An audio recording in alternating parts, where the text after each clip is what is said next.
The main series Pokemon games are typically known as fairly simple, easy games for 10-year-olds.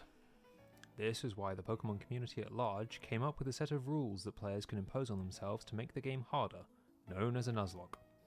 There are loads of potential rules, but the main ones are: you can only catch the first Pokemon you encounter on each route, you have to nickname your Pokemon so that you gain a personal attachment to it, and if a Pokemon faints, then it is dead forever. Oh, and also, I decided that, for my first attempt at a Nuzlocke, I'd play the Pokemon game that I knew the best because it was my first, Pokemon Pearl. After watching the news, our mum tells us to go see our neighbour, which we do, and literally run face first into Barreld. He tells us that we're going to the nearby Lake Verity because he also watches the news and has therefore concluded that all lakes must have rare Pokemon in them. We go, see Dawn and Rowan, who leave a briefcase behind, and then we're attacked. We beat up the Starly, and on the way back, Dawn tells us to visit the lab in Sandgem Town, which we do, and Rowan officially gives us our first Pokemon. Thus, the challenge has begun. Our first new friend is a Starly called Alan, and after catching him, we head home to tell our mum we're leaving. Barreld's mum gives us a parcel for him, and we're off to Jubilife City. On the way, we catch a Shinx and call her Zamba. Upon arriving in Jubilife, Dawn tells us to catch more Pokemon. Shut up, Dawn. So we add Luma and Soup to the team. Team building complete, we give Barreld his parcel, talk to some clowns, and get a cool watch. Leaving Jubilife City, we finally have our first rival battle. Wooka takes out his Starly, and we switch in Zamba for his Piplup. On the way to Warburg City, we stop to catch Hum, and Marble, Muscles, and Sneck in the areas around the city. And then we just have to train for the first gym, with some mixed results. I mean, Wing Attack just kills, right?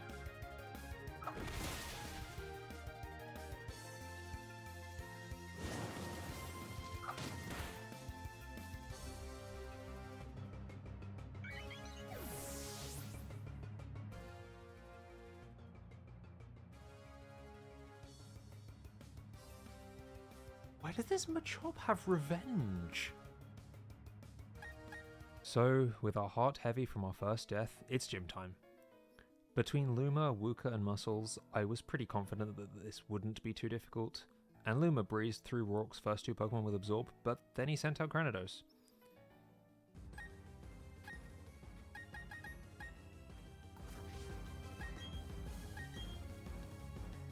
Granados was faster, Soup goes down.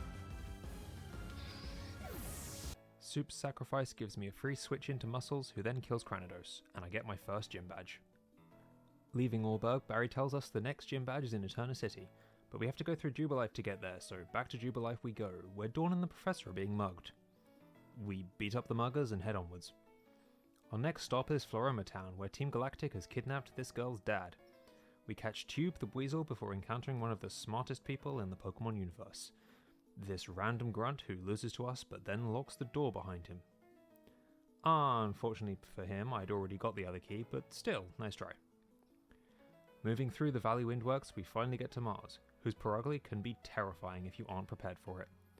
Fortunately, Wooka two-shot it, so it was fine. Team Galactic leaves, we save the scientists, and push on towards Eterna Forest, catching Gloop along the way. Teaming up with Cheryl, we catch Mothra the Cascoon and then head into Eterna City.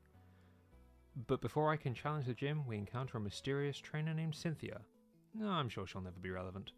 Anyway, I had a plan for the second gym that I was ready to put into action.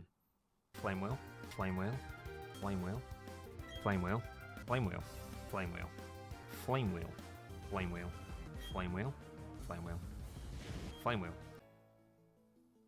And that's badge number 2. Which means now I can use Cut to get into this building, which it turns out is overrun by Team Galactic, who've once again kidnapped a guy. This time we have to contend with Admin Jupiter, whose Skuntank is equally as scary as Mars Perugly. Fortunately, Wooka resists all its moves, so it can take it out no problem. Less than Flamethrower?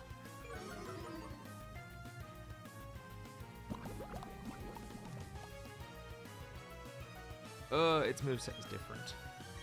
I can Flame Wheel again and we're done. Cool.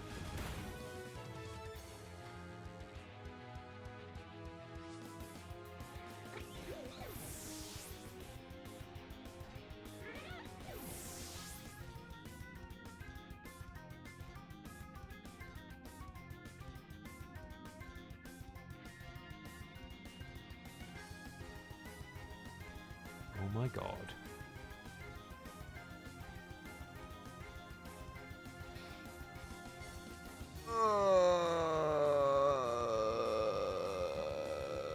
I forgot about Aftermath. Well, that sucks. And a bicycle doesn't feel like adequate compensation. We need some new powerhouses, so I catch Boo, Flops and Gong to add to the team. Travelling to Hearthome City, we encounter a guy who hates everything. How topical. The Hearthome gym leader won't battle me until I get stronger, so I guess a rival fight will have to do instead. Zamba takes out Starly and Primplup, Mothra defeats Roselia, and Sneck kills Ponyta. With that done, we head onwards to Veilstone City in the third gym. I've got a pretty solid team with several fighting resists, so I'm not too worried. Mothra takes out Meditite, and then Muscles defeats both Machoke and Lucario, winning me my third gym badge. Leaving the gym, Dawn says she needs help getting her Pokédex back from Team Galactic. So we kill them and get it, before heading to Pastoria City to take on the fourth gym.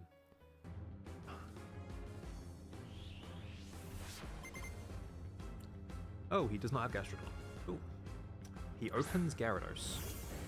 Aqua Jet's not real. I wonder if you're holding the berry. Intimidate? Doesn't matter.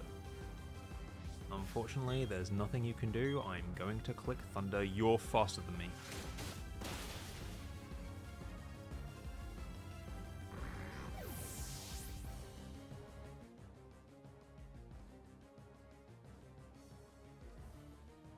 Oh no. So that's my plan immediately out the window. Let's go into Zamba and see what we can do. Zamba takes out Gyarados with another Spark, and Wake sends out Quagsire. One more Absorb and Quagsire goes down. Wake's final Pokemon is his Float Cell. Knowing it has Ice Fang, I switch into Gong to resist it and land Confuse Ray. The confusion lets me switch into Muscles and take out the Float Cell, which gives me Gym Badge number 4.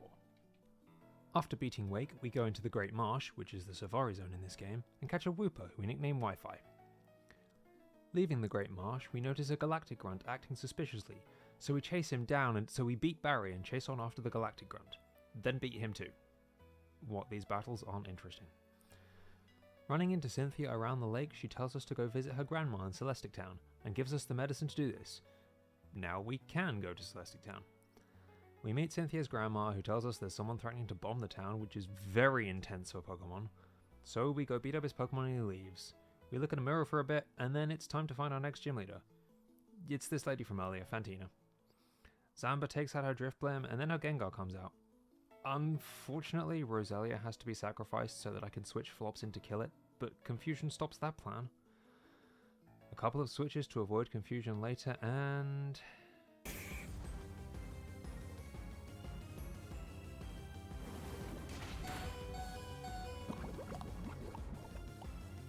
You're kidding me. You're kidding me. Oh, that sucks.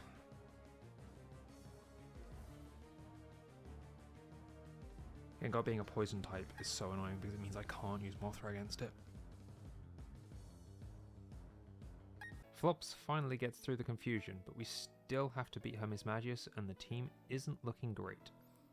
Fortunately, Mismagius isn't a poison type. And now we stall it until it dies. Probably not the neatest gym leader, but we'll take it. On our way out of the gym, Cynthia tells us to go to Canalave City to do some research. And since there is a gym there, it's perfect. On the way we catch Barb, and then it's gym time.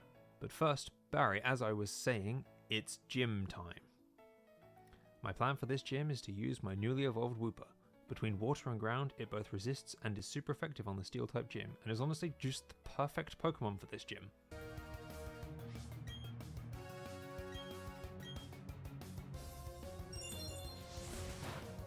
$44 down to Hurts is doing 9. No, sorry, it's doing 11.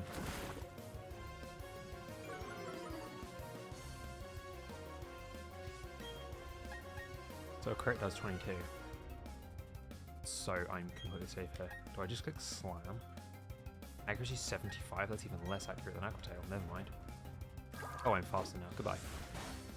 It doesn't kill. Can you click Waterfall again, please? Oh no.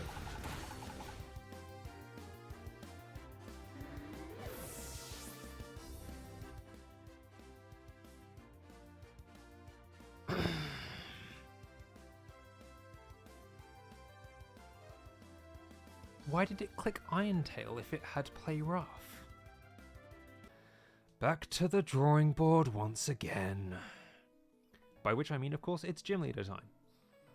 He opens with Bronzor, which Gong is fine with because numbers. Next is Steelix, and knowing he's going to click Thunderfang, I go into the Ground-type Marvel. Then I know he won't click an electric move, so I can switch into Flop. See, I'm smart. 2 Waterfalls later and Steelix is down. Now it's just Bastiodon to go. Anticipating a Thunderbolt, I switch into Zamba, and then Volt switch into Gong, anticipating a ground move. However, then it uses Iron Defense, which is bad since my big attackers are all physical. My best chance is to switch in Zamba and use Volt Switch, and at this point I'm starting to worry. Switching. My physical moves do not do damage to this thing. Is that a Citrus Berry? Oh no. Oh! I actually might just be dead. I mean...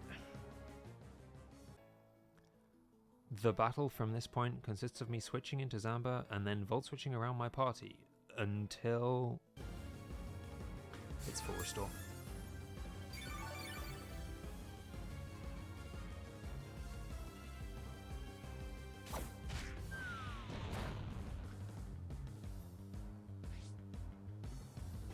That doesn't heal PP, right? How much PP does Flash Cannon have? Oh my god, is this actually what I'm doing? Am I losing to Byron here? His Bastiodon? Because I didn't teach this Surf? Wait, how does he hit Mothra? Flash Cannon Thunderbolt. Mothra can actually tank these? I can PP stall them.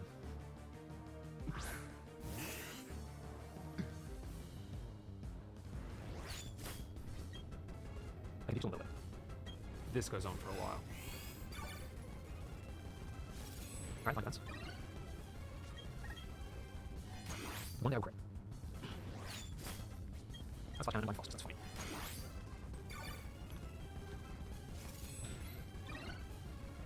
He doesn't know any of these, he can't tell. Right, so now we want to quit line because he's plus 6. I have nothing needs. I really should. I'm going to do more or less. Just less, it's not sad. Wait, yeah, hands. Put another one right here. I need to play around getting paralyzed and being slower. Let me see what that happens. This is leech life.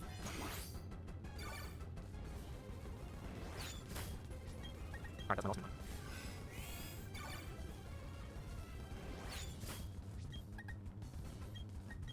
Wait, I'll miss. Anyway, leech life. And then we have to start sacrificing things. That's not a goal. 61 down to 39.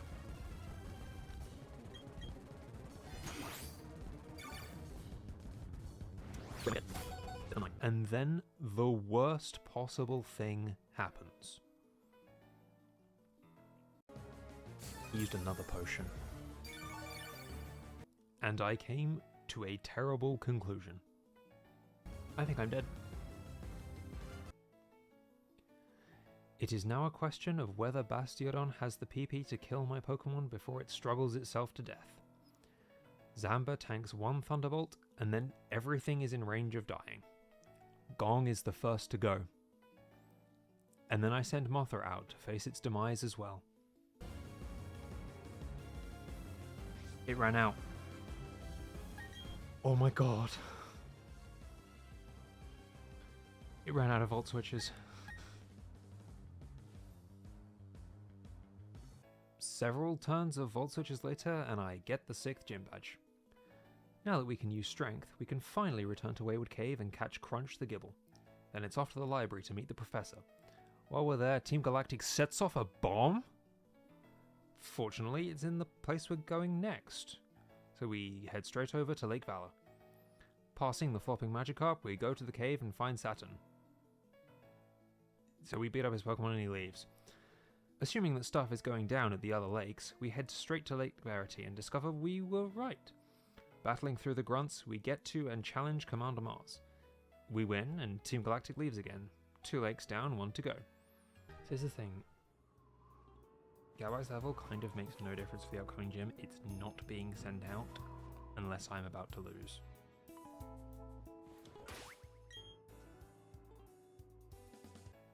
Oh, right, I have to fight the 7th gym before going to the lake. Let's do that then. So, this gym used to be bugged and you could skip the entire puzzle, but apparently they fixed it and now you have to do the gym properly. So I had to get to Candace the normal way. She starts off with Snova, and I take the opportunity to Dragon Dance. And seeing that she's using Avalanche, I decide to go for a couple of them and sweep the gym. 2 Dragon Dances later, and Crunch one-shots her Snova, and Waterfall does the same to her Medicham and Sneasel. Then she sends out her Abomasnow. Having taken damage from the hail, I don't think I can stay in with Flops, so I switch to Mothra in order to click Toxic and set Abomasnow on a timer.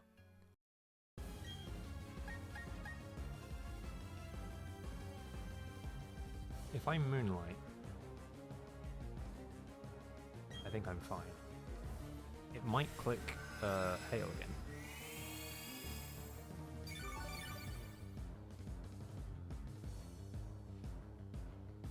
Blizzard, and it hits. Oh.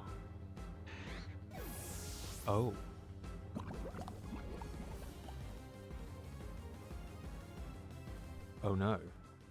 Unfortunately, Mothra could not survive the blizzard, which sucked because I'd actually grown attached to it. Fortunately, it had done its job with Toxic, so I sent out Barb as my bulkiest Pokemon to stall out the Abomasnow. Wow. Oh, you have Earthquake.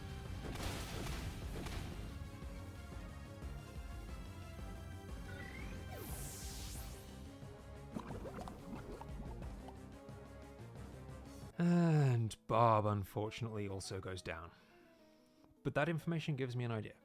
If I go into Zamba, you're going to click Earthquake, and then I can switch in Flops and tank another hit. 100%.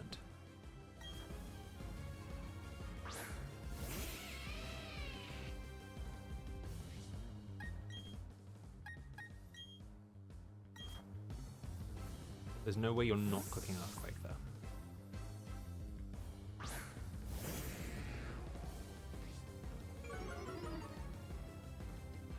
This Intimidate will also lower the attack of it.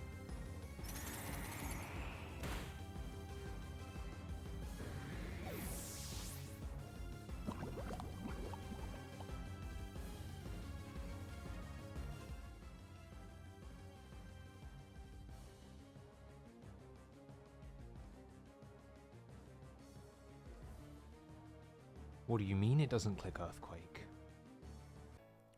So it didn't use Earthquake, and I lost one of my strongest Pokemon. But with only 1 turn of Toxic left until the Abomasnow dies, I send out Racecar to be fodder and make sure I don't risk any more valuable team members. Zen Headbutt could flinch should he use a full restore. So there goes Toxic. 1 Blizzard and Racecar goes down, and it's not looking good at this point. I send out Zamba, knowing he will die to an Earthquake. Bite gets Abomasnow into kill range, but then it uses Earthquake, and Zamba lives! Somehow Zamba survives and gives me a chance to win the battle. Used another Hyper Potion. Okay, so at this point, it's over. All I can do is hope Bite flinches. It doesn't flinch, Zamba goes down, and I send out Crunch. At 15 levels lower, there's no way Crunch outspeeds Abomasnow, right? Right. Oh my god, I'm faster. It doesn't kill. Does it flinch? Giga Drain? No, that's...